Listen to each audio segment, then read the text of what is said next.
registros durante toda a história, contos de fantasmas e espíritos.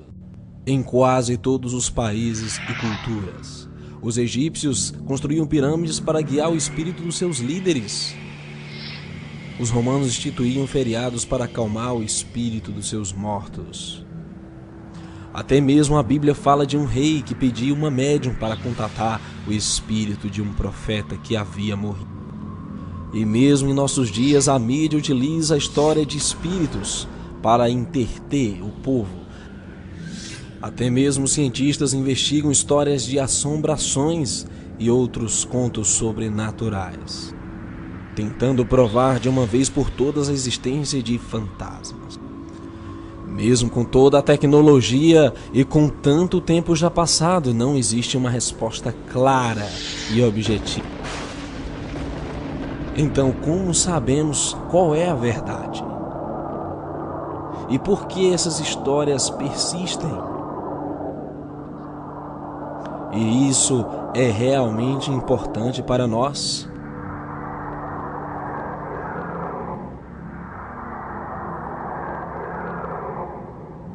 Descubra agora a verdade revelada sobre os mortos. E o Senhor Deus lhe deu esta ordem: de toda árvore do jardim comerás livremente, mas da árvore do conhecimento do bem e do mal não comerás, porque no dia em que dela comeres, certamente morrerás. Gênesis 2:17. Então o homem se tornou como um de nós, conhecedor do bem e do mal. Assim, para que ele não comesse da árvore da vida e vivesse eternamente, o Senhor Deus por isso lançou fora do jardim do Éden, a fim de lavrar a terra de que fora tomado. Então o homem, por causa do pecado, foi destituído do paraíso. E disse Deus: tu comerás a erva do campo, e no suor do rosto comerás o teu pão, até que tornes a terra, pois dela foste formado, porque tu és pó, e ao pó tornarás. Deus havia destinado o homem a voltar ao pó. Assim como tinha sido criado do barro, ele deveria tornar então a sua forma original. Então formou o Senhor Deus ao homem do pó da terra. Ele soprou nas narinas o fôlego de vida, e o homem passou a ser alma vivente. Aqui está a fórmula da vida. Quando temos o corpo mais o fôlego, a alma é viva. O ser vivente menos o fôlego é um cadáver. Ou seja, ele não tem uma alma, ele é uma alma. Alma vivente ou pessoa vivente. Muitos espíritas e ideias mediúnicas sugerem a existência de fantasmas ou espíritos. Mas de onde vêm estas ideias? E a Bíblia? Será que a Bíblia realmente ensina isso? O Senhor Jesus ensinou várias coisas sobre a vida e a morte, e a palavra de Deus, a Bíblia, contém a melhor das respostas. Não confieis nos príncipes nem nos filhos dos homens, em quem não há salvação. Sai-lhes o espírito e eles tornam ao pó, nesse mesmo dia perecem todos os seus pensamentos. Eclesiastes 9:5 diz que os vivos sabem que hão de morrer, mas os mortos não sabem coisa nenhuma, nem tampouco terão recompensa, porque a sua memória jaz no esquecimento. Amor, ódio e inveja para eles já pereceram. Eles não sabem nada, não sabem nada. Os mortos não louvam ao Senhor, nem os que descem a região do silêncio. O homem, porém, morre e fica prostrado. Expira o homem onde está. Assim o homem se deita e não se levanta enquanto existirem os céus. Não acordará, nem será despertado do seu sono. Que me cobrisses na sepultura e me ocultasses até a tua ira se fosse, e me pusesses um prazo, e depois te lembrasses de mim. Jó 14:14 diz: morrendo o homem porventura tornará a viver, todos os dias da minha luta esperaria até que eu fosse substituído. Chamar-me-ias e eu te responderia. Mas se eu aguardo já na sepultura por minha casa, se nas trevas estendo a minha cama. Jó 17:13. A morte é um sono, em que não há consciência. Atenta para mim, responde-me, Senhor Deus meu, ilumina meus olhos para que eu não durma. o sono da morte. Muitos dos que dormem no pó da terra ressuscitarão, uns para a vida eterna e outros para a vergonha eterna. Assim está selado o destino de todos os mortos, pois não há consciência após a morte. Quando os teus dias se cumprirem, descansares com os teus pais. Essa era a crença de todos os seguidores de Jesus também. Como Marta, ao falar para Jesus após a morte de Lázaro, seu irmão. Ora, amava Jesus a Marta e a sua irmã e a Lázaro. Jesus ensinou o que era a morte. Nosso amigo Lázaro adormeceu, mas vou para despertá-lo. João 11:11. Disseram-lhe, pois, os discípulos: Senhor, se dorme, estará salvo. Então Jesus lhes disse claramente: Lázaro morreu. E por vossa causa me alegro de que lá não estivesse, para que possais crer, mas vamos acordá-lo. A irmã de Lázaro cria na ressurreição. Disse, pois, Marta a Jesus: Senhor, se estiveras aqui, não teria morrido meu irmão. Declarou-lhes Jesus: teu irmão há de ressurgir. Eu sei que ele há de ressurgir na ressurreição no último dia. Jesus explicou para ela e confirmou a sua fé.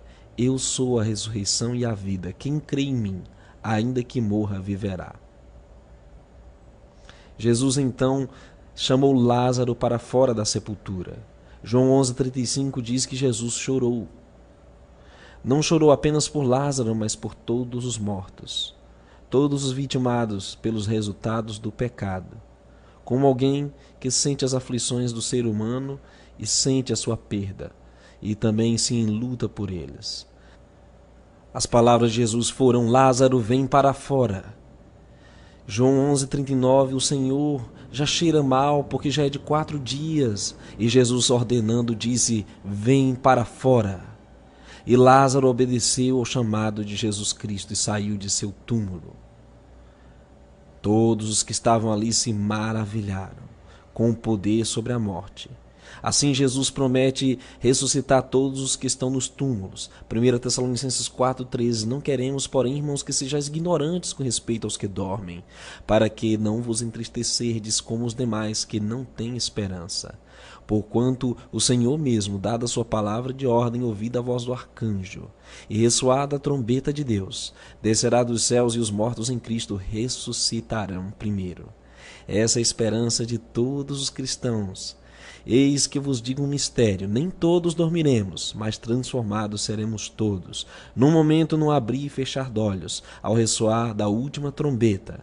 A trombeta soará, os mortos ressuscitarão incorruptíveis, e nós seremos transformados, porque é necessário que este corpo corruptível se revista da incorruptibilidade. E quando este corpo corruptível se revestir de incorruptibilidade, e o que é mortal se revestir de imortalidade, então se cumprirá a palavra que está escrita: tragada foi a morte pela vitória. Onde está, ó morte, a tua vitória? Jesus então garantiu que ele tem o poder sobre a vida e a morte. Não vos maravilheis disto, porque vem a hora em que todos os que se acham nos túmulos ouvirão a sua voz, os que estiverem feito o bem, para a ressurreição da vida, os que tiverem praticado o mal, para a ressurreição do juízo. Céu ou inferno?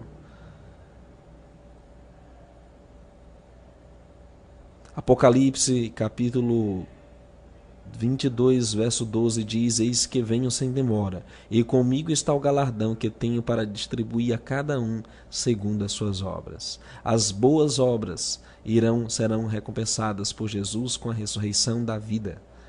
Em 1 Tessalonicenses 4:17, depois nós, os vivos, os que ficarmos, seremos arrebatados juntamente com eles nas nuvens para encontrar o Senhor nos ares, e assim estaremos para sempre com o Senhor.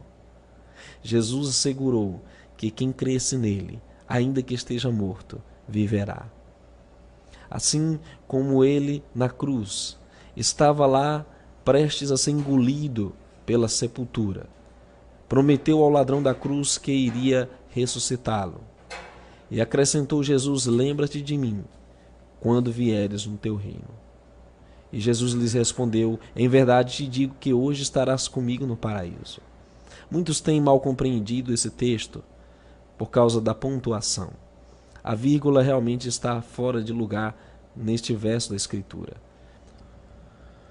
Em Lucas 23:43, Jesus lhe respondeu: em verdade te digo, vírgula, que hoje estarás comigo no paraíso.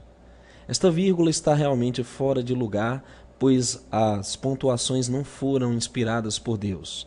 Foram escritas no 13º século por homens falhos, que infelizmente erraram a pontuação. Se lermos corretamente, Jesus lhe respondeu: em verdade te digo que hoje estarás comigo no paraíso. Em verdade te digo hoje. Naquele momento Jesus assegurava àquele ladrão que no futuro estaria com ele no paraíso. Não necessariamente no mesmo dia em que foi falado, porque Jesus foi para o paraíso naquele dia. Analisemos que Jesus foi morto e sepultado, e apenas ao 3º dia ele ressuscitou. Em João 20:17 ele disse: ainda não subi para meu Pai. Portanto, o ladrão da cruz ainda não havia subido com Jesus para o paraíso.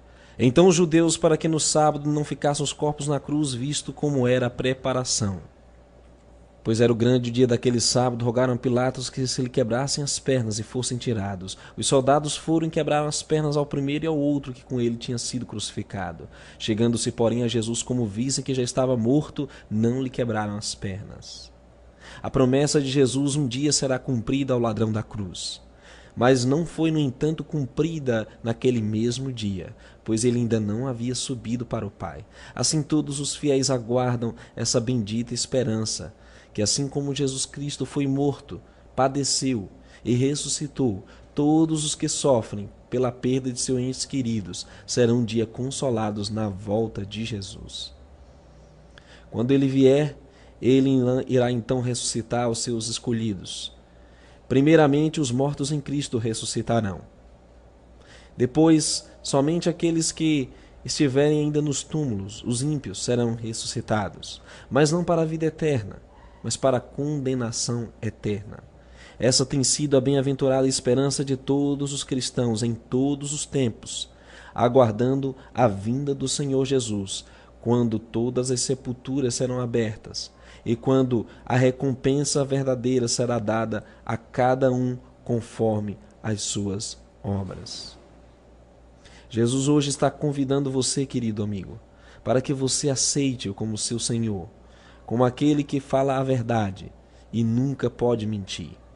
Ao contrário dos outros que ensinam que é possível se comunicar com os mortos. Jesus ensinou que de maneira nenhuma, se os mortos não estão conscientes, quem são os espíritos que falam por meio deles?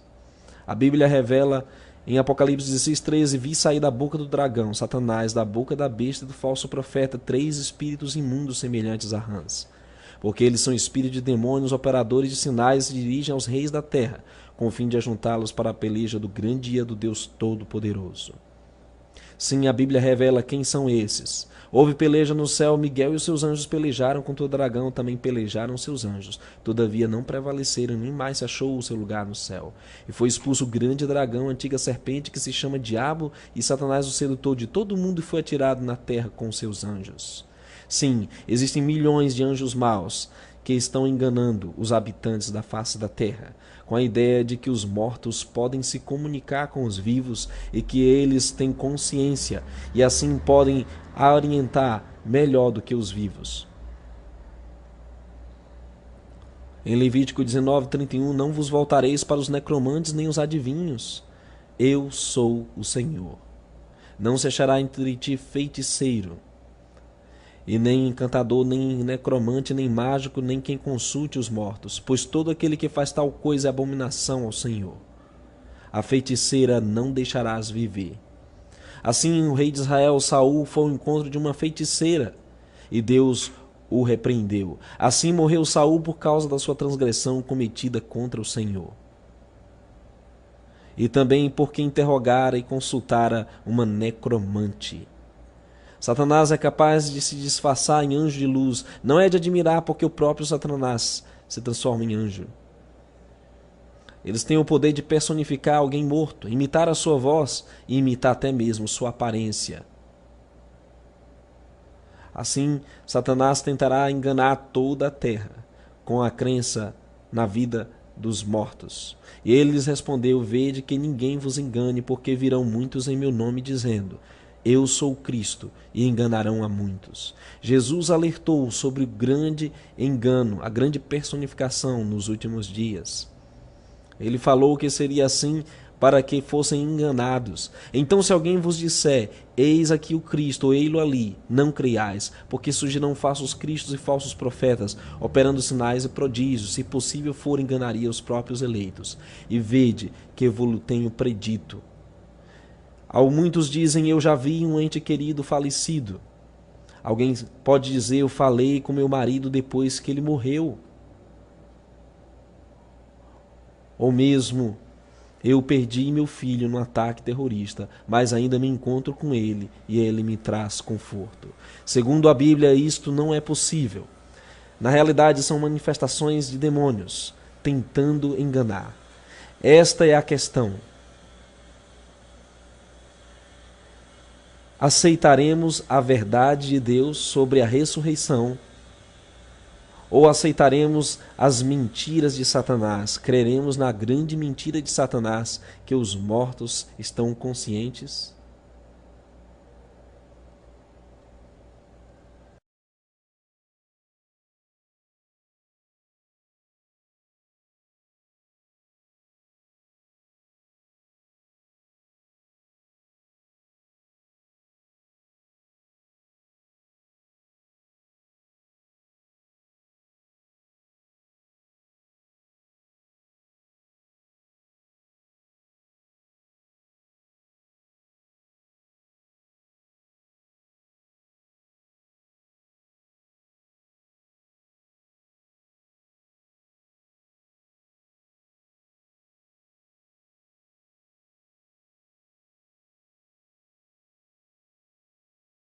Servos de Deus, a buzina tocai, Jesus em breve virá.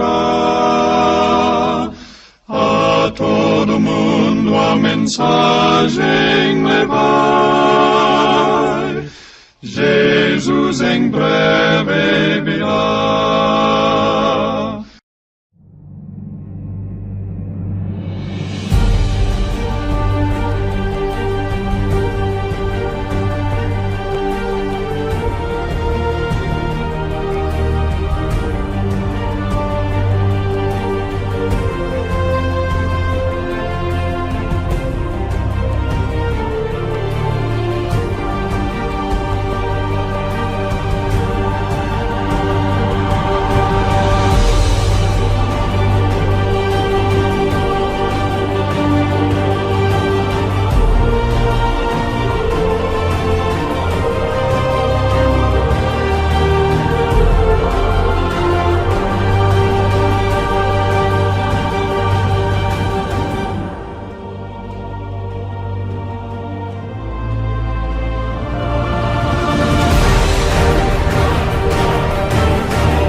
Pode fotografar.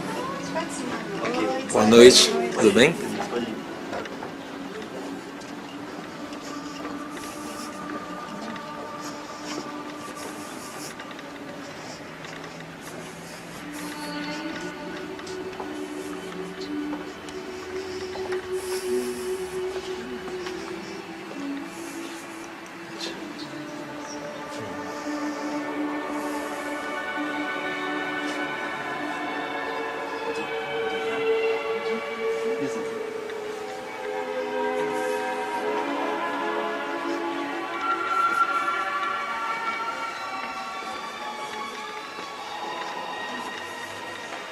Aqui nós estamos dentro do prédio do santuário da Legião da Boa Vontade. A gente nota que tem uma relação muito intrínseca com o Egito, não é? No caso, a gente vê aqui as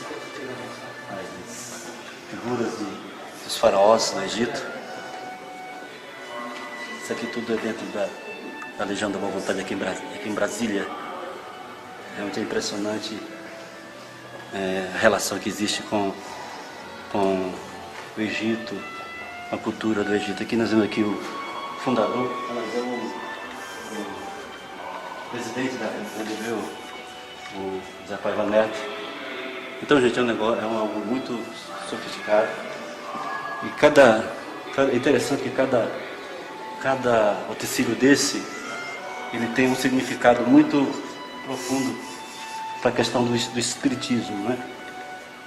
E a gente vê, ali nós temos um quadro. Boa, tudo bem? Aqui é a ideia do Jesus Maitreya, em questão, Jesus Maitreya, no caso, que são figuras exponenciais, né? A maioria ligada ao espiritismo, né? Você vê aqui. Então, note que, na verdade, isso aqui, né, eu acredito que são pessoas que foram expoentes, né, do espiritismo ao longo das décadas, dos anos, né? Os anos aqui. Interessante. Pega aqui essa rampa do geral aí. Interessante.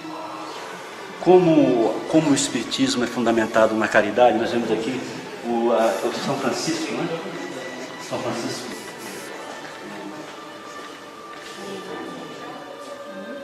Padroeiro dos pobres, dos necessitados, né? São Francisco. Deve ser aqui o padroeiro dessa obra. Então, nota que há um sincretismo, não é? Religioso, o catolicismo e também, de certa forma, das filosofias egípcias, né? No caso, nós estamos vendo ali esses monumentos ali, essas culturas do Egito.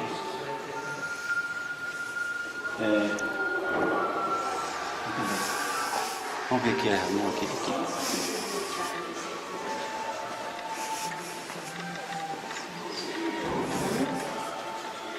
Vejo aqui, esse anjo tem um significado muito esotérico na realidade. E um anjo que, sem dúvida, é aquele anjo caído, né, na verdade, o anjo das trevas, o anjo caído. Na realidade, quem fundamentou o espiritismo mesmo, onde nasceu o espiritismo, né? Foi na experiência dessa figura, esse anjo caído.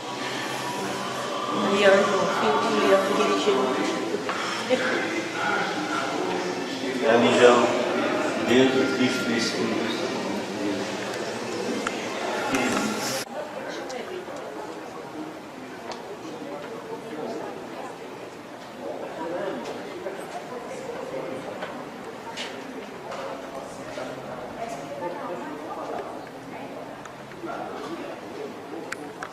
Nós vemos aqui que são milhares de adeptos, a maioria, sem dúvida nenhuma, é da classe rica, né, que estão comprometidos com toda essa base espírita aqui da LBV.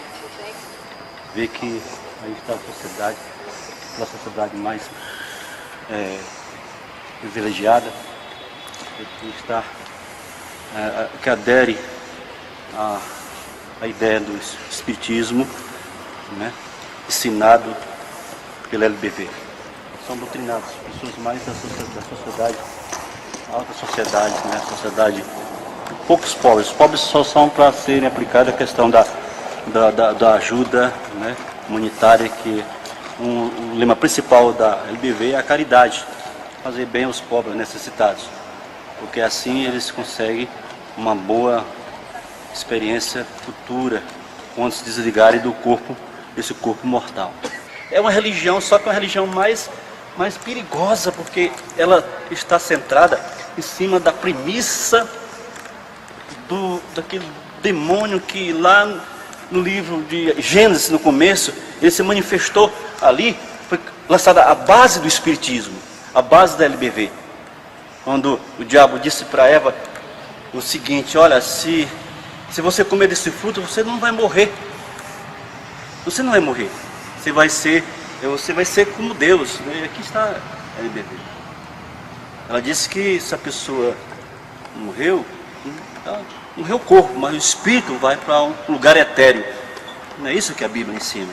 E nós vamos ver agora o que a Bíblia ensina. Prepare o seu coração. Seja verdadeiro. Eu sei que eu estou falando para pessoas que talvez esteja ligado há muitos anos com a legião da boa vontade. Mas, gente, a legião da boa vontade não tem sustentação bíblica, a não ser para dizer que ela é falsa e que a premissa dela é fundamentada no arqui-inimigo do Deus eterno, do Deus que fez os céus e a terra. Então, essa é a verdade. Então, o que nós vamos apresentar agora, você tire as suas conclusões. Avalie e seja sincero. Que Deus abençoe. A origem do Espiritismo. Tudo começou na primeira sessão espírita que se deu no Éden. Satanás entrou em uma serpente, fazendo dela o seu médium. Diz a palavra de Deus. A serpente era o mais astuto de todos os animais do campo que Deus havia feito. Ela disse para a mulher: é verdade que Deus disse que vocês não devem comer de nenhuma árvore do jardim? A mulher respondeu para a serpente: nós podemos comer dos frutos das árvores do jardim, mas do fruto da árvore que está no meio do jardim, Deus disse: vocês não comerão dele, nem o tocarão. Do contrário, vocês vão morrer. Então a serpente disse para a mulher: de modo nenhum vocês morrerão. Gênesis 3, verso 1 a 4. Através do engano no Éden, Satanás lança a pedra fundamental do Espiritismo, que é a imortalidade da alma.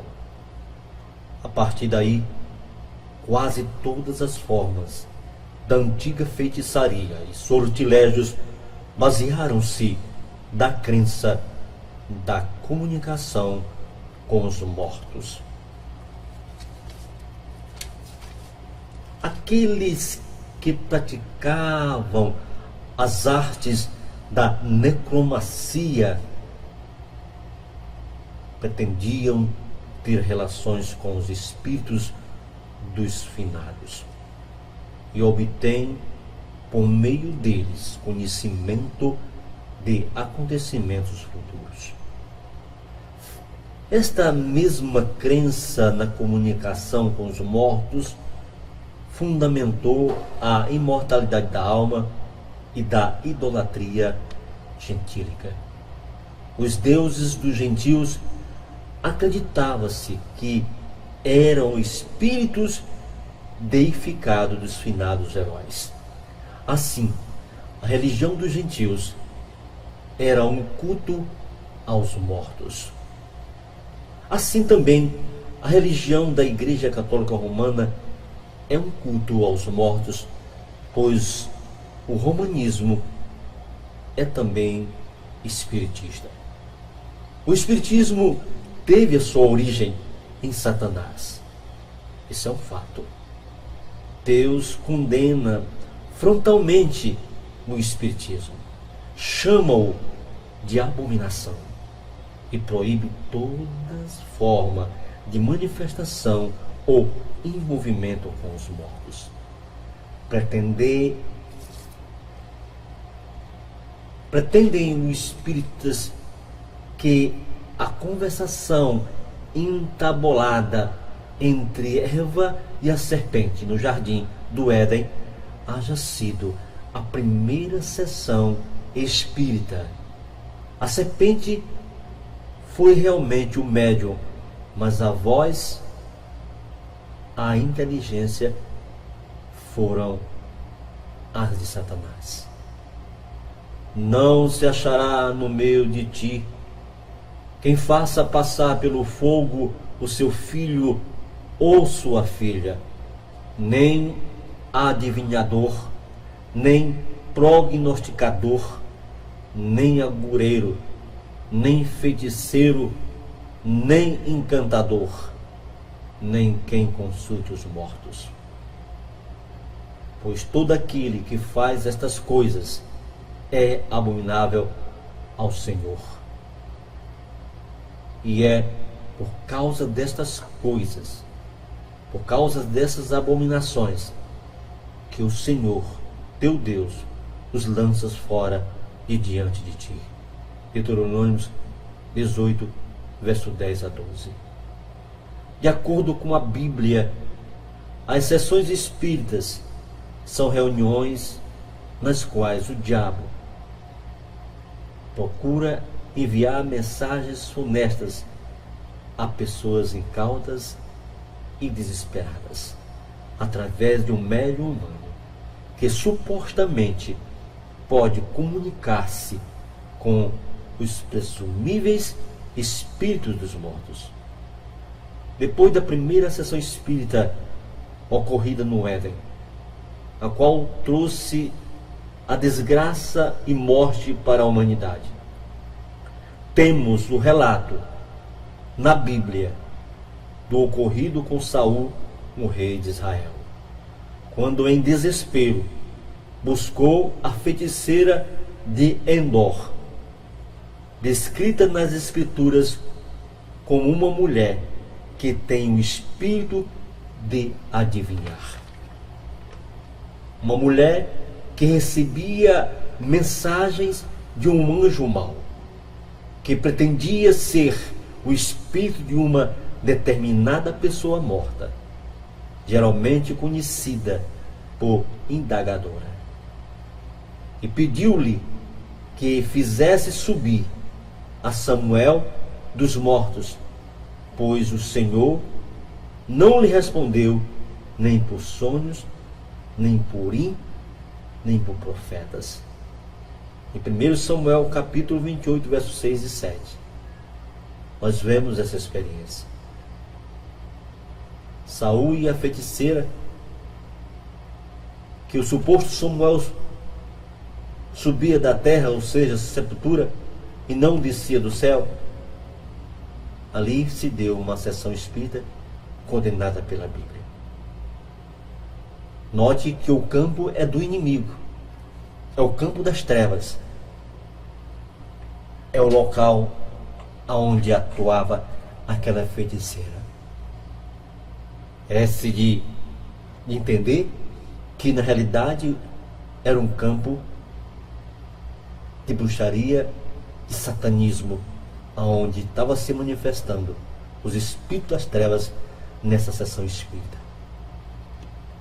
O espiritismo, as sessões mediúnicas, são abominação na Bíblia.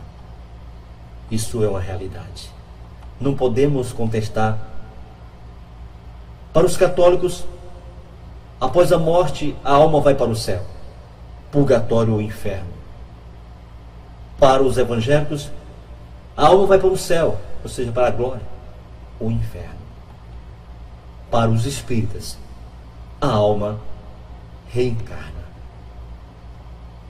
Mas como é que foi feito realmente o homem, o ser humano. Será que isso que acabamos de ver tem alguma verdade? O Espiritismo, vimos que não. Vamos ver como é que foi feito o homem lá no Éden. A Bíblia diz: e o Senhor formou o homem do pó da terra. Gênesis 2, verso 7. Então, aqui estamos vendo a formação do homem. Ali estava aquele ser feito pelas mãos divinas, sem vida.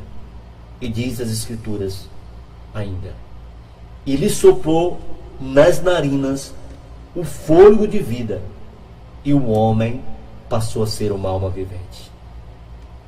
Então, o que deu alento àquele boneco, aquele ser que tinha acabado de sair das mãos divinas, foi o fôlego de vida soprado em suas narinas, como acabamos de ver. Então, o que é a vida?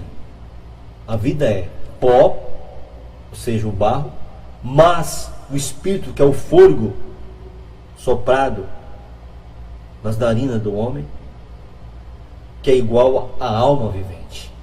Então, pó, barro, mais fôlego é igual à alma vivente. Esse foi o processo da criação do homem. Os elementos da terra, na formação do ser humano.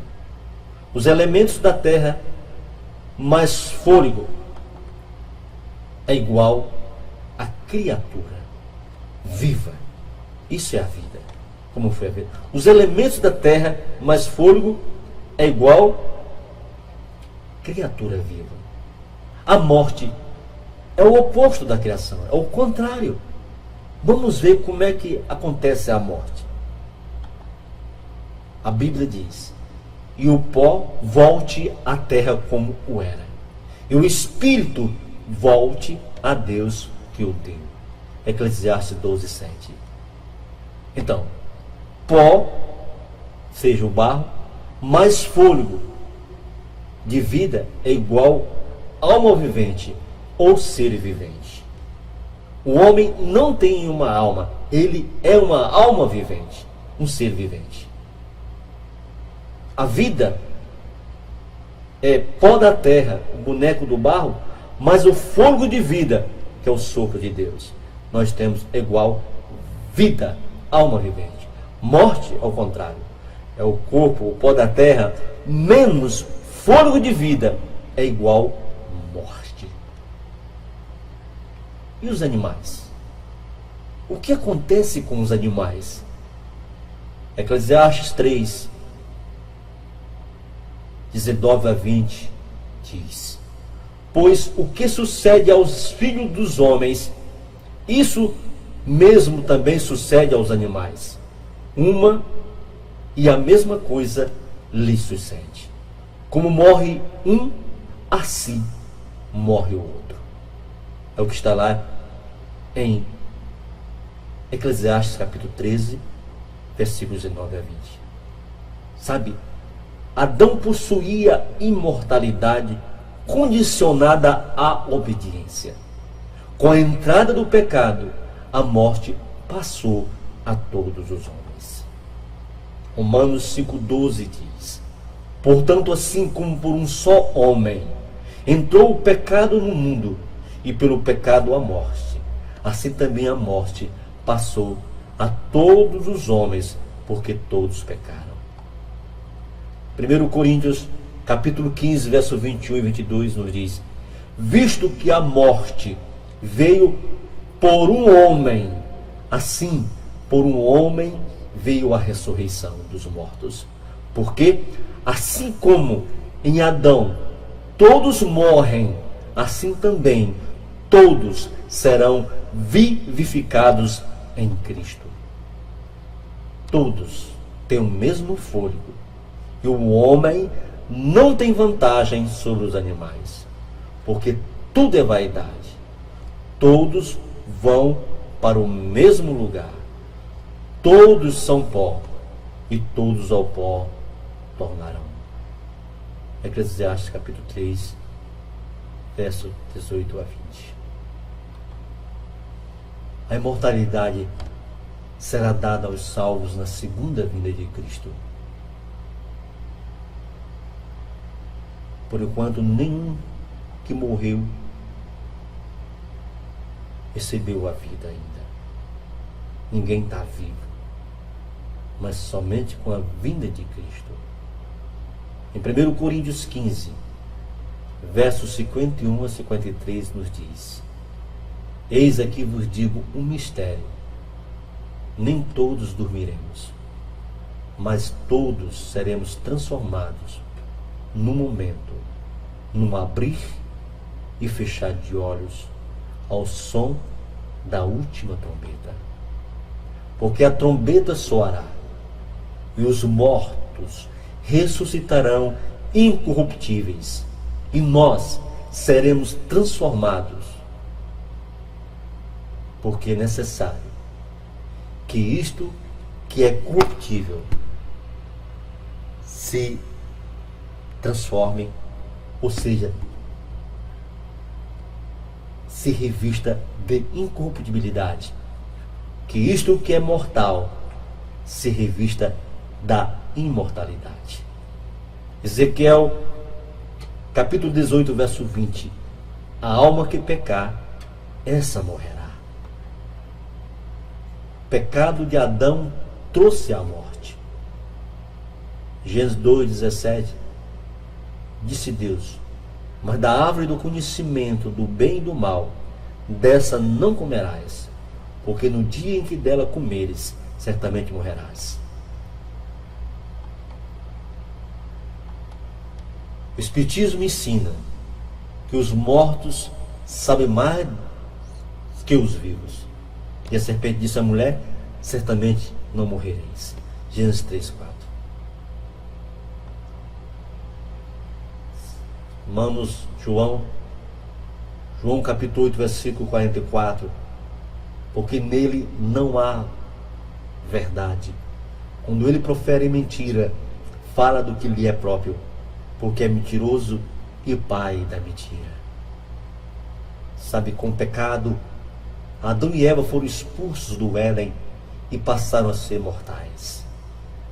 Romanos 6, 23 diz: porque o salário do pecado é a morte, mas o dom gratuito de Deus é a vida eterna em Cristo Jesus nosso Senhor. Por isso, para que fosse ensinado essas gerações passadas, Deus mandou que um cordeiro fosse sacrificado, simbolicamente aceito como um substituto. Ele apontava para Cristo que viria um dia, o Cordeiro de Deus que tirou os pecados do mundo. Qual é o único ser imortal? A Bíblia diz que só Deus possui imortalidade. 1 Timóteo 1,17.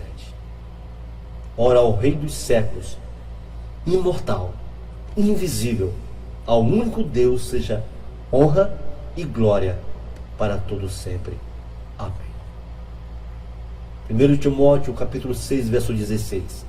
Aquele que possui, ele só, a imortalidade e habita em luz inacessível.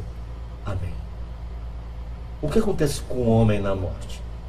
Eclesiastes 12, 7 diz: e o pó volte para a terra como era, e o espírito, ou seja, o fôlego de vida, volte a Deus que o deu.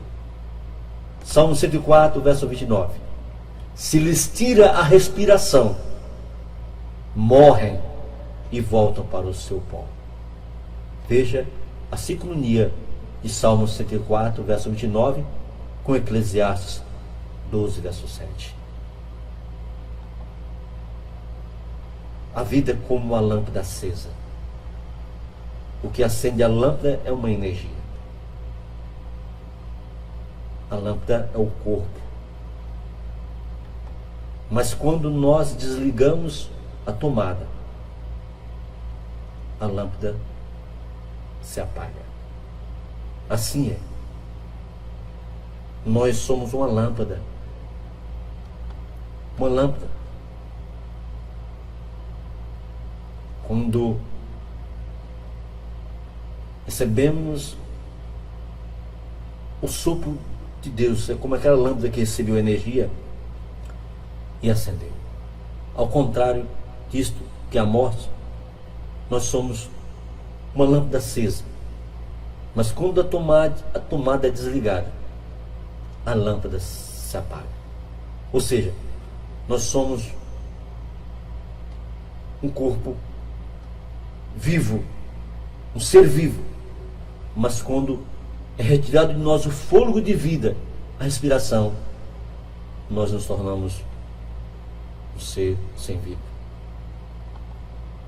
Eclesiastes capítulo 9, verso 2, versos a 6 e o verso 10 diz: tudo sucede igualmente a todos. O mesmo sucede ao justo e ao ímpio, ao bom e ao mau. Pois os vivos sabem que hão de morrer, mas os mortos não sabem coisa nenhuma, nem tampouco têm eles daí em diante recompensa, porque a sua memória ficou entregue ao esquecimento. Tanto o seu amor como o seu ódio e a sua inveja já pereceram. Tudo quanto te vier a mão para fazer, faze-o conforme as tuas forças, porque na sepultura, para onde tu vais, não há obra, nem projeto, nem conhecimento, nem sabedoria alguma. Diz as Escrituras: sai-lhes o espírito, ou seja, o fôlego, e eles se tornam ao pó. Nesse mesmo dia, perece todos os seus desígnios. Em outra tradução diz, Salmo 146, verso 4: sai-lhe o espírito, ou seja, o fôlego, e ele volta para a terra. Naquele mesmo dia, perecem os seus pensamentos. Hebreus capítulo 9, versículo 27. Aos homens está ordenado morrerem uma só vez, vindo depois disso o juízo. No que acreditava Jó, o patriarca? Diz as Escrituras, em Jó 7, verso 9: tal como a nuvem se desfaz e passa, aquele que desce à sepultura jamais tornará a subir. Verso 10: nunca mais tornará a sua casa, nem o lugar onde habita o conhecerá jamais. Jó capítulo 14, verso 12 diz: assim o homem se deita e não se levanta. Enquanto existirem os céus, não acordará, nem será despertado do seu sono. O que estariam fazendo hoje no céu os que supostamente foram para a glória? Os mortos louvam a Deus, será? O que diz as Escrituras? Salmo 6,5 diz: pois na morte não há recordação de ti, no sepulcro quem te dará louvor? Salmo 115, verso 17 diz: os mortos não louvam o Senhor, nem os que descem à região do silêncio. Isaías capítulo 38, verso 18 a 19 diz: pois não pode louvar-te a sepultura, nem a morte cantar-te os louvores. Os que descem para a cova não podem esperar na tua verdade. Os vivos, somente os vivos, te louvam como eu hoje faço. Em João capítulo 11 a 11, assim falou e depois disse-lhe Jesus. Ele disse: Lázaro, nosso amigo, dorme, mas vou despertá-lo do sono. Ora, Lázaro havia 4 dias que estava sepultado, mas Jesus disse que ele estava dormindo. O Senhor Jesus comparou a morte com um sono. Capítulo 11, verso 13 diz ainda: Mas Jesus dizia isso da sua morte. Eles, porém, cuidavam que falava do repouso do sono. Verso 14 ainda. Então Jesus disse-lhes claramente: Lázaro está morto. Esse relato nós temos João 11, verso 12 a 14. João 11, verso 23, disse-lhe Jesus: o teu irmão há de ressuscitar. Eu sei, replicou Marta, que ele há de ressurgir na ressurreição no último dia. João 11, 24. Esperança da ressurreição de Lázaro, ou seja, de Lázaro voltar à vida, viver novamente, seria na ressurreição do último dia. É isso que eles tinham, e eles compreendiam, essa era a verdade. Em João 11, 39 disse Jesus: tirai a pedra. Marta, irmã do defunto, disse-lhe: Senhor, já cheira mal, porque é já de 4 dias. Em João 11, 43, e tendo dito isso, clamou com grande voz: Lázaro, vem para fora. Note que Jesus chama Lázaro da tumba, não chama Lázaro do céu, mas da tumba. Da tumba escura saiu Lázaro. Sabe, a morte é comparada ao sono cerca de 54 vezes na Bíblia. Veja o que Jesus falou a respeito de Lázaro em João 11. Veja o que diz Mateus 27, versos 52 a 53. Lá diz: os sepulcros se abriram e muitos corpos de santos que tinham dormido foram ressuscitados. Apareceram a muitos. Ora, se eram santos, supostamente não deveriam estar no céu? Por que então ressuscitaram? A Bíblia mesmo responde: porque estavam dormindo. Sabe, na Bíblia, alma, ou seja, nefesh no hebraico, ou psique no grego, 750 referências no Antigo Testamento e 105 no Novo Testamento, com conotação de vida, pessoa, coração. É isso que alma representa na Bíblia. Espírito, por exemplo, espírito é ruach no hebreu, né? O pneuma no grego.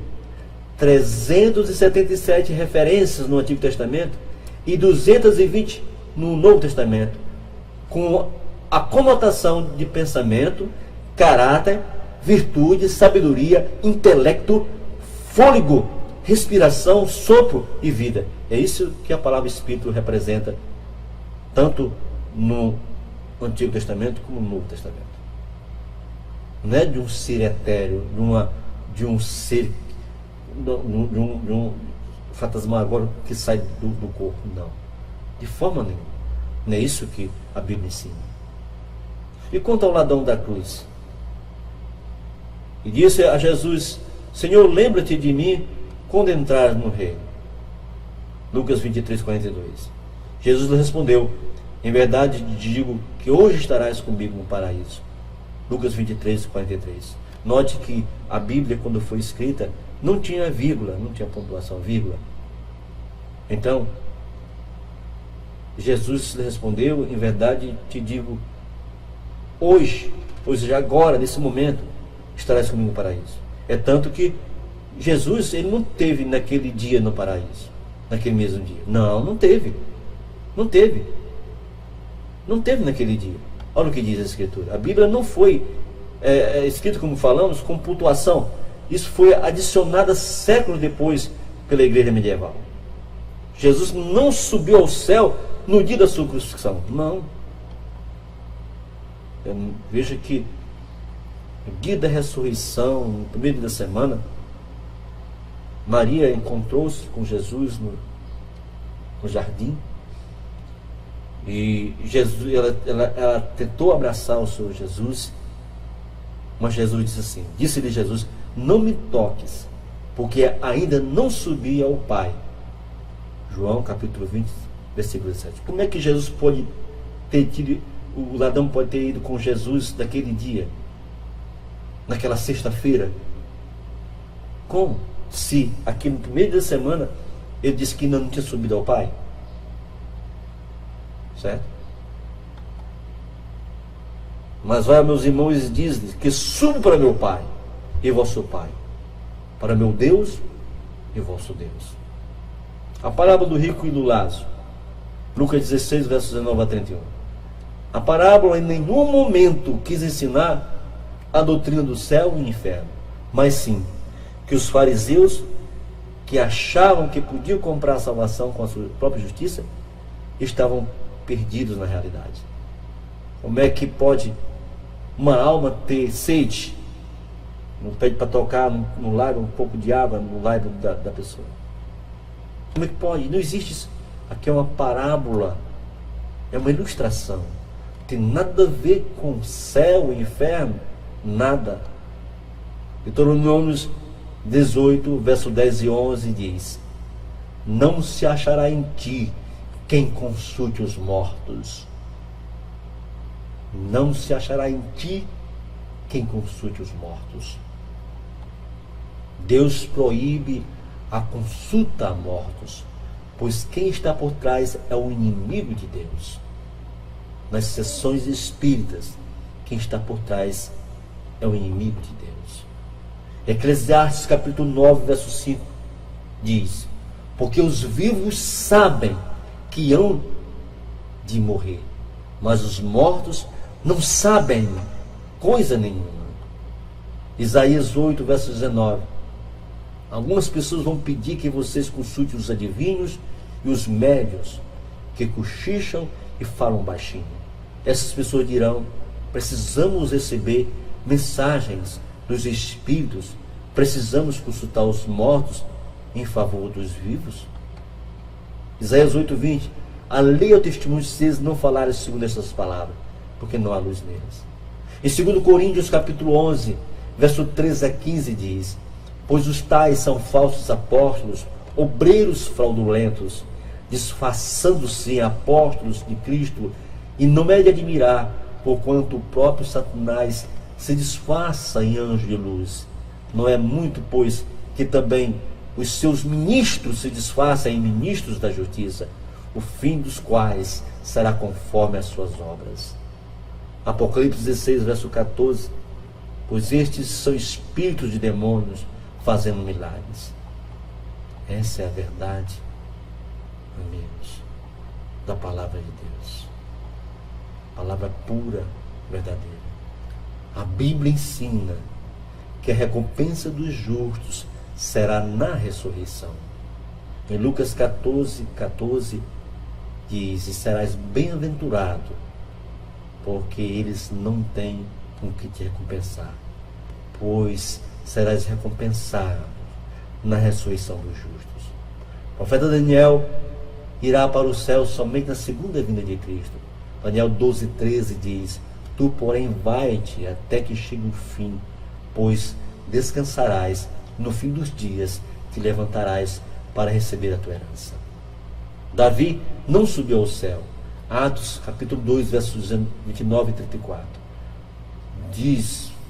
Dizermos livremente acerca do patriarca Davi, que ele morreu e foi sepultado.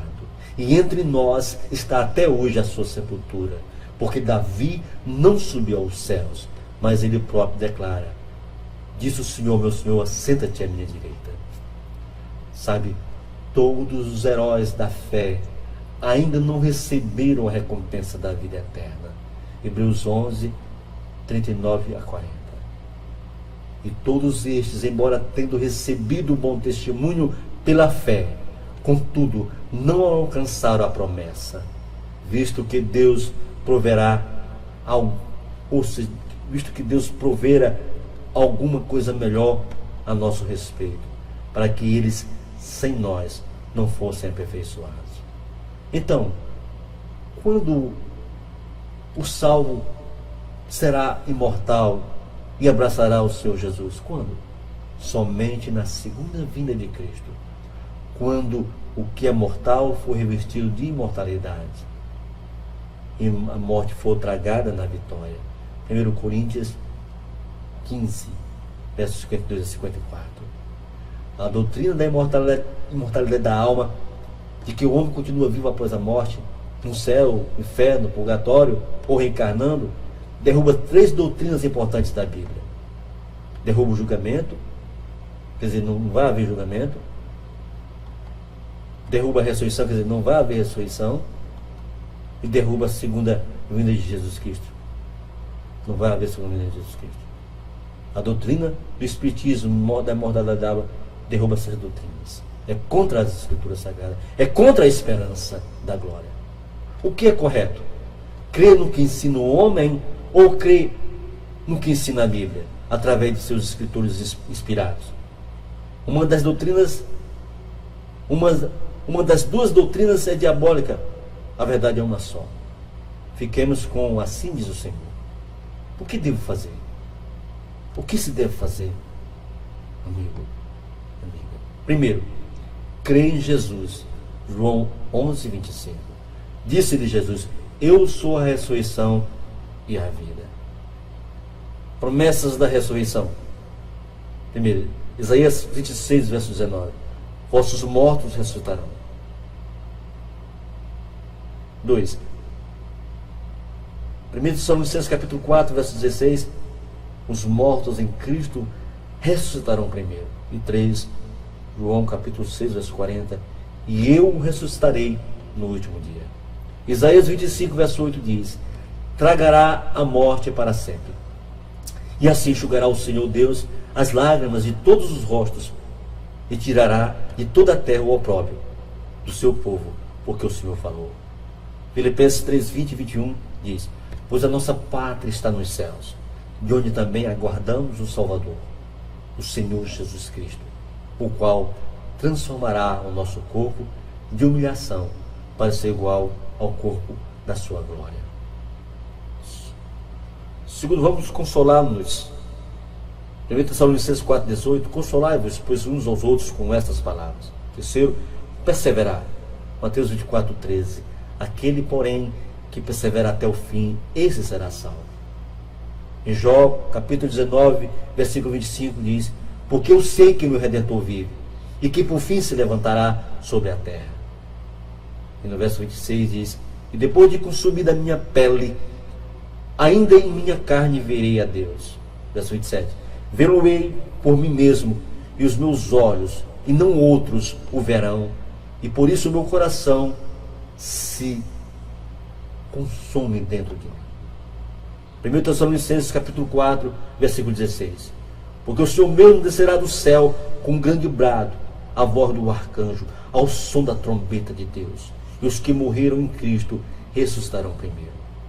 Os justos mortos ressuscitarão para a vida eterna. Apocalipse 20, versos 5 e 6 diz: esta é a primeira ressurreição. Bem-aventurado e santo é aquele que tem parte na primeira ressurreição. Os justos vivos serão arrebatados para o céu. 1 Coríntios 15, versos 51 e 52. Nem todos dormiremos, mas todos seremos transformados no momento, no abrir e fechar de olhos, ao som da última trombeta. Os justos vivos serão transformados para um corpo imortal. Você crê na ressurreição? Ou na imortalidade da alma? Ou no Espiritismo? O que você crê? Creia na verdade. Creia no assim diz o Senhor, e verás a glória de Deus. Amém.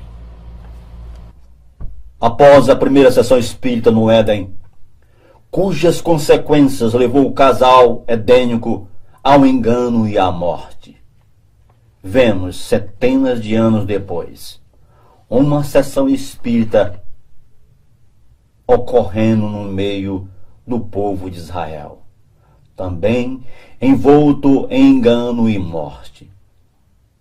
E já na segunda parte do século XVIII, o mundo foi envolvido por acontecimentos que marcaram mudanças no mundo espiritual.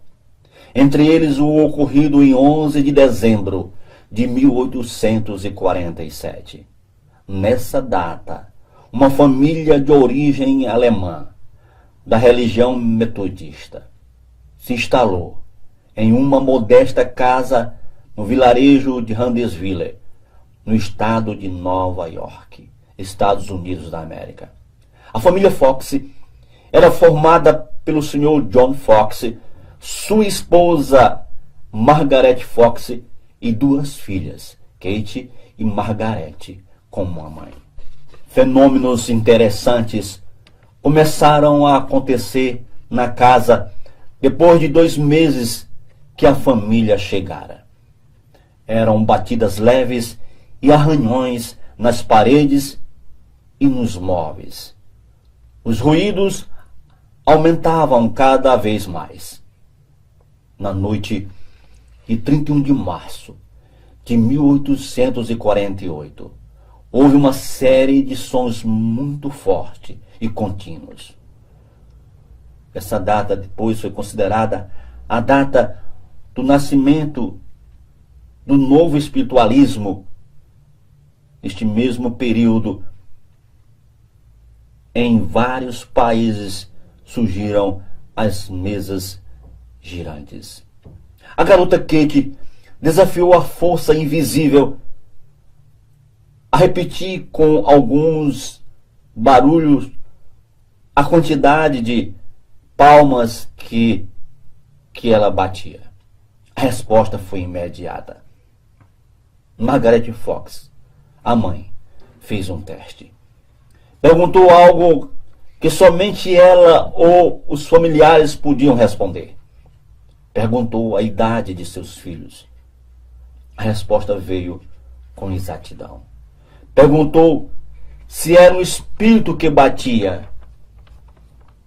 2 pancadas responderam a sua pergunta.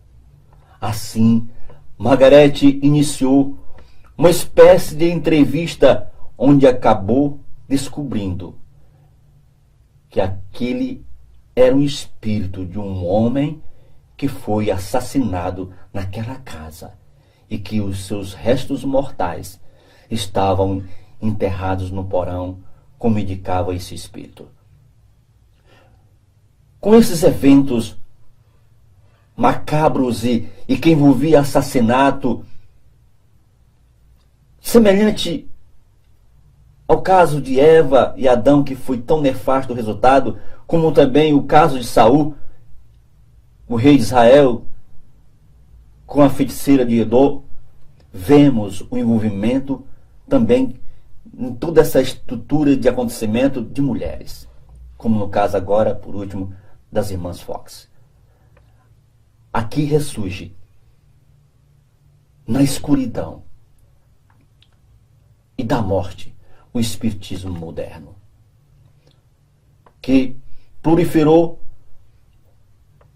por toda a América e se estendeu pela Europa. Um homem, sim, um homem, foi despertado com essa ideia ali na Europa. Em 1854, Hippolyte Léon Denisard de Rivail, professor francês de aritmética, pesquisador de astronomia e magnetismo, que adotou mais tarde o pseudônimo de Allan Kardec. Como dizia ele havia sido encarnado no passado. Allan Kardec, agora, proliferou a Europa e o mundo com a doutrina espírita da reencarnação. Ele deu forma ao espiritismo moderno, através das 5 obras básicas da doutrina espírita, a codificação.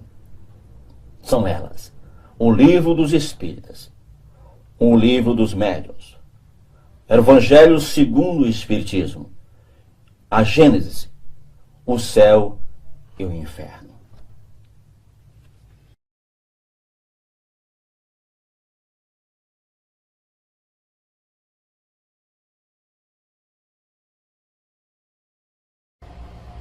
Não se achará no meio de ti quem faça passar pelo fogo o seu filho ou sua filha, nem adivinhador, nem prognosticador, nem agoreiro, nem feiticeiro, nem encantador, nem quem consulte os mortos.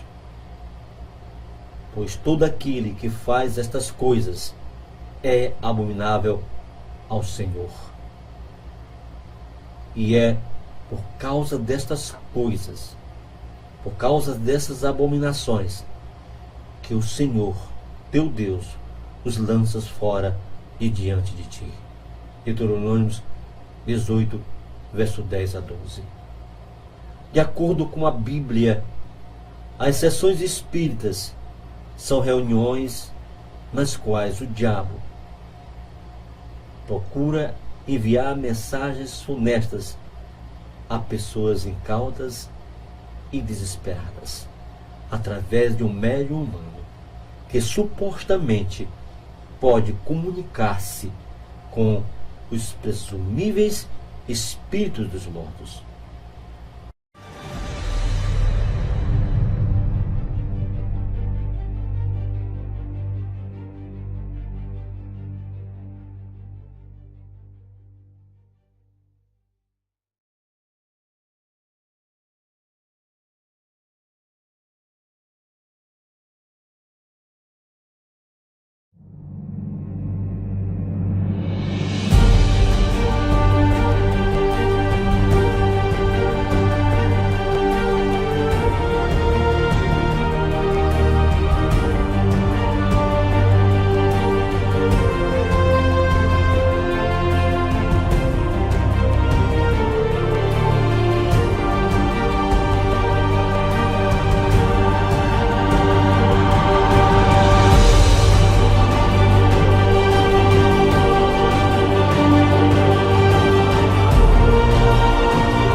Não se achará no meio de ti quem faça passar pelo fogo o seu filho ou sua filha, nem adivinhador, nem prognosticador, nem agoreiro, nem feiticeiro, nem encantador, nem quem consulte os mortos.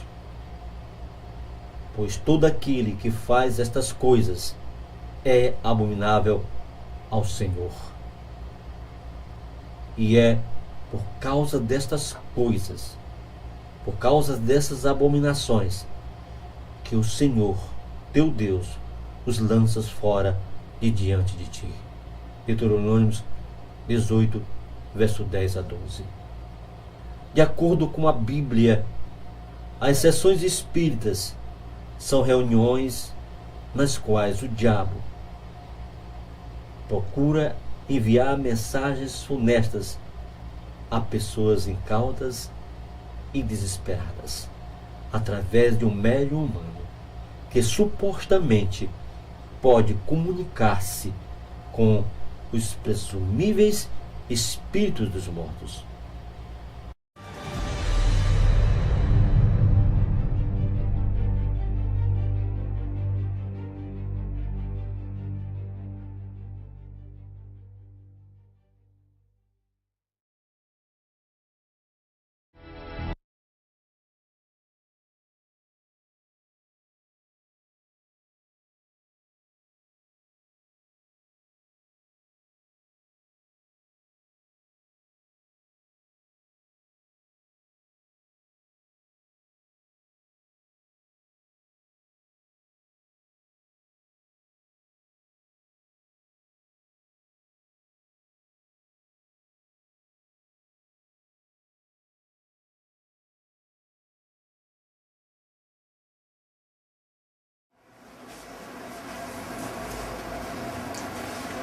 Esta é a sexta parte da nossa série Verdade Revelada. Hoje vamos estudar onde estão os mortos.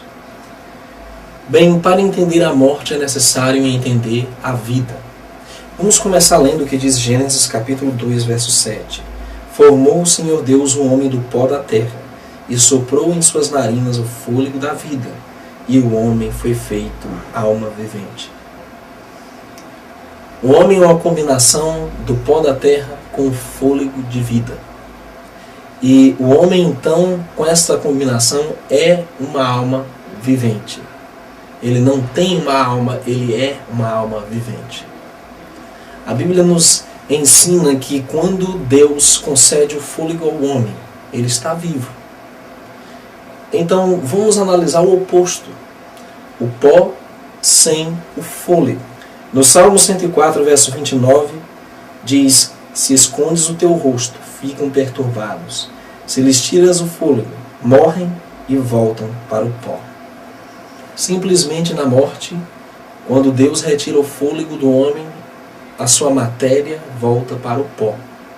O fôlego de vida que Deus concedeu inicialmente volta para ele. Entenda que a palavra fôlego vem do grego pneuma, quer dizer ar. Simplesmente o ar que respiramos. Não significa dizer um espírito desencarnado ou um fantasma que vai para o céu, mas sim o fôlego de vida e o pó, a matéria volta para a terra. E fisicamente falando, será que existe diferença entre a morte dos seres vivos, o homem e o animal? Em Eclesiastes 3, 19 e 20 diz: porque o que sucede aos filhos dos homens, isso mesmo também sucede aos animais. A mesma coisa lhe sucede. Como morre um, assim morre o outro. Todos têm o mesmo fôlego, e a vantagem dos homens sobre os animais não é nenhuma, porque tudo é vaidade. Todos vão para o mesmo lugar. Todos procedem do pó, e ao pó tornarão. Eclesiastes 3, 19 e 20. Resposta é não. Não existe nenhuma diferença entre a morte dos animais e dos seres humanos. Todos vão para o mesmo lugar, todos vão para o pó. Tendo analisado isso, que provas temos de que os mortos nada mais sabem? Em Eclesiastes 9, versos 5 e 6, lemos o seguinte: porque os vivos sabem que hão de morrer, mas os mortos não sabem coisa nenhuma. Mas a sua memória ficou entregue ao esquecimento. Até o seu amor, o seu ódio, a sua inveja já pereceram, e já não tem parte alguma neste século, em coisa alguma do que se faz debaixo do sol. Eclesiastes 9, 5 e 6. Tudo isso que a mídia apresenta, que vários religiosos apresentam sobre uma crença pós-morte, são pura invenção humana. A Bíblia revela que o homem após a morte não tem mais consciência do mundo dos vivos. Não sente ódio, não sente inveja, não sente raiva, não sente mais dor. porque então cessou os seus pensamentos. Ali ele está descansando no pó da terra. Ele não retornará para o seu lar. É o que diz Jó capítulo 14, verso 12. Assim o homem se deita e não se levanta, até que não haja mais céus, não acordará, nem despertará de seu sono. Querido, todas essas invenções, elas são originárias de Satanás. Ele foi o primeiro médium, ele foi o grande inventor do espiritismo. Em Gênesis capítulo de número 3, nós lemos o seguinte sobre a primeira grande mentira que engoldou a Eva e Adão. Gênesis 3, no verso 4, diz: Então a serpente disse à mulher, certamente não morrereis. A imortalidade da alma é uma crença espírita e de origem satânica. A serpente, que é o diabo e Satanás, seu ato enganador foi quem originou esta doutrina. E para onde vão os homens que morrem, tanto bons como maus? Aqui então chegamos ao ponto central do nosso estudo. Será que existem pessoas no céu louvando a Deus? Ou será que existem pessoas más sendo atormentadas no inferno, em algum lugar debaixo da terra? Eclesiastes 9, verso 10 diz: Tudo quanto te vier a mão para fazer, faze-o conforme as tuas forças, porque na sepultura para onde tu vais, não há obra, nem projeto, nem conhecimento, nem sabedoria alguma. O único lugar que as pessoas vão após a morte é para a sepultura. Segundo o que diz a Bíblia, era onde estava Lázaro quando morreu e retornou. Era onde estava o Senhor Jesus quando passou 3 dias. Era onde estão todos os que já morreram, todos os santos, todos os apóstolos, todos os crentes. Em vista desse fato de que os mortos não estão no céu, nem no inferno, nem no purgatório, nem no limbo, nem no espaço, mas sim na sepultura, que hora feliz aguarda a todos. Em João 5, 28 e 29 diz: Não vos maravilheis disto, porque vem a hora em que todos os que estão nos sepulcros ouvirão a sua voz. Os que fizeram bem sairão para a ressurreição da vida. Os que fizeram mal para a ressurreição da condenação. Note, querido, vem a hora em que todos os que estão nos sepulcros. Não há ninguém no céu, não há ninguém no inferno. As pessoas estão nos sepulcros. Mas um dia ouvirão a voz do Salvador. Você já aprendeu que antes do milênio, na volta de Jesus, os santos ressuscitarão primeiro. No final dos 1000 anos, os ímpios ressuscitarão para receberem a destruição eterna. E agora, vemos que a Bíblia reforça a ideia de que os mortos estão inconscientes e estão descansando no pó da terra. O próprio Cristo nos ensinou essa verdade em João 11, 11 e 14, que diz: Assim falou e depois disse-lhes: Lázaro, nosso amigo, dorme, mas vou despertá-lo do sono. E então Jesus disse-lhes claramente: Lázaro está morto. Jesus comparou a morte com o sono. A Bíblia usa um termo muito maleável para descrever a morte. E o mais bonito nesse termo que a Bíblia usa é que quem dorme um dia acorda. E tal é a certeza e a fé na palavra de Deus, que a garantia está dada que todos, sem exceção, um dia vão despertar desse sono. Em Apocalipse 14, 13, a morte tem um significado todo diferente, especial para os justos, que morrem enquanto esperam a ressurreição. Escreve: Bem-aventurados os mortos que desde agora morrem no Senhor. Sim, diz o Espírito Santo, para que descansem de seus trabalhos e suas obras os sigam. Então, o povo de Deus sabe que a morte não é um fim, que ela é apenas um descanso. E nela está selado o destino eterno deles, pois se morrem em Cristo, estarão com a vida escondida em Cristo, não temerão o futuro. E quantas mortes há para os ímpios? Em Apocalipse 2:11 diz: quem tem ouvidos ouça que o Espírito diz às igrejas: o que vencer não receberá o dano da segunda morte. Então, a morte para os ímpios será dupla. Primeiro, a morte natural, e segundo, a morte do lago de fogo e enxofre.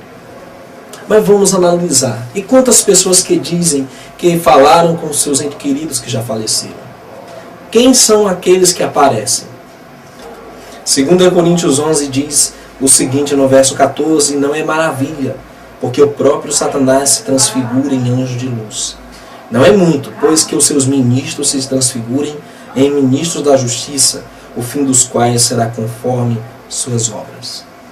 Ou seja, o próprio Satanás tem a capacidade de imitar a aparência e imitar a voz e saber de fatos íntimos das pessoas, para enganar nos laços do espiritismo. Querido, a Bíblia fala da história de um rei, o rei Saul, que foi desobediente a Deus e buscou uma médium para consultar o profeta Samuel, que havia morrido. E Deus reprovou aquela atitude dele. Se Deus for servido de nos deitar no pó da terra, antes da volta de Jesus para descansar, qual deve ser nossa oração? Números 23, verso 10 diz: que a minha alma morra a morte dos justos, e seja o meu fim como o seu. Querido, em quem você acredita? No Criador que nos fez, que sabe todos os mistérios da vida e da morte? Ou no diabo, a serpente enganadora, que enganou a Eva e a toda a humanidade para destruí-los? Hoje temos que tomar a nossa decisão. Muitas coisas sobrenaturais estão acontecendo e irão aumentar. Enganos, aparições. Mas você e eu precisamos nos firmar na palavra de Deus, na verdade. Vamos lá. Pai que está nos céus, sabemos que a Tua palavra só fala a verdade. Que os mortos estão no pó da terra, inconscientes do que acontece no mundo dos vivos. Mas sabemos que há esperança da ressurreição para aqueles que creem em Ti. E sabemos, Senhor, que no final o Senhor nos dá a vida eterna em um corpo glorificado, transformado. É o que te pedimos em nome de Jesus. Amém.